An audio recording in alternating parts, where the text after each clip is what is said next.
Welcome to Mishna Study, Masechet Taanit, new Masechet over here that we're going to start, mainly as the name suggests, focusing on Taaniyot, right? Taaniyot are fast days. Now, these fast days are not the ones that are mentioned in the Torah. We're not talking about Yom Kippur. We're talking about other fast days that we as a nation take upon ourselves because of some type of calamity or a lot of times a drought, no rain, that we're going to say, okay, HaKadosh Baruch Hu, we understand this is coming from you, and we need to change our ways. We're going to fast and pray, right, for this rain to resume.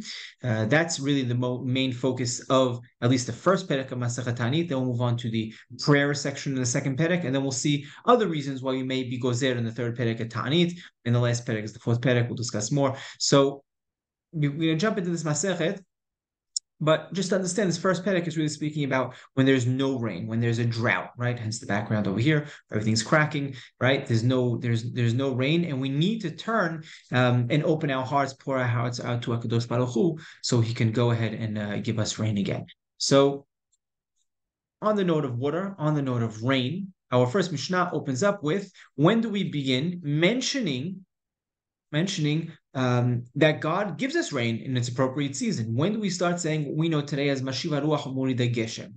Right? This is the second beracha of the Amidah. Right? It's actually coined as Givurot Geshamim. Right? That's the beracha at Hagibor. Right? The beracha Baruch Atah Hashem Mechayam Etim. That's what we say Masiv Harua Morid Geshem. When do we start to say this? So me'ematai mazkirin Givurot Geshamim. When do we start to say Givurot Geshamim? Rabbi Eliezer Omer miyom tov harishon shel Chag. Comes to Rabbi Eliezer and he says from the first day of Sukkot. We're going to start saying Mashiv Harua Morid Geshem. Rabbi Yoshua Omer miyom tov acharon. Rabbi Yoshua says no, from the last Yom Tov, right? This is Shemini Atzeret, on the 8th day. Amar Rabbi Yoshua. U'il ben Geshem sima beracha b'Chag. Lama hu maskir? Comes Rabbi Yoshua and he attacks Rabbi Eliezer and he says, why would you say it on the first day of the holiday?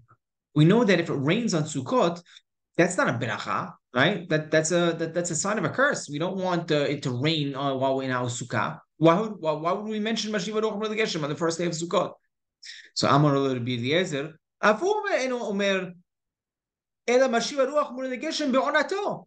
I'm not saying to start praying and asking for rain. I'm not saying say Barech Aleinu v'ten talu matar bracha. I'm just saying if it's the appropriate time, mention Mashiv Harua Morid Geshem in its appropriate time and its season.